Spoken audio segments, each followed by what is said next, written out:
Tendeka leo. Na pia nishukuru wazee wa mtaa na wazee wote wa hiki kijiji. Tulikuja hapa mara kwanza kabisa tukawa tunaangalia hii barabara. Sasa nikasema kwa sababu huu pia sisi tunafanya siasa, itakuwaje tukitoa miti ya watu? Hii barabara iko na minazi moja, miembe, iko na vibanda kidogo, lakini mimi nishukuru wazee wa hapa kwa sababu wenyewe hiyo siku walikuwako. Na mtu anasema hii kibanda ni yangu na nataka iende. Mtu anasema huu mti ni wangu na nataka uende kwa sababu mnataka barabara. Nyinyi nawavulia kofia na wasaluti kwa sababu tumeenda sehemu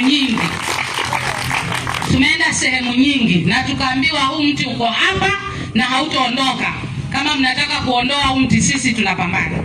Lakini nyinyi mmekuwa wataratibu, hatujapelekana hadi polisi nini na nini, mmekubali nyinyi wenyewe. Kwa hivyo nyinyi ni watu ambao lazima serikali ya Kenya iwaangalie na mheshimiwa lazima atawatambua kwa sababu hii kitendo ya leo tendeka leo. Na pia nishukuru wazee wa mtaa na wazee wote wa hiki kijiji. Tulikuja hapa mara kwanza kabisa tukawa tunaangalia hii barabara. Sasa nikasema kwa sababu huu pia sisi tunafanya siasa,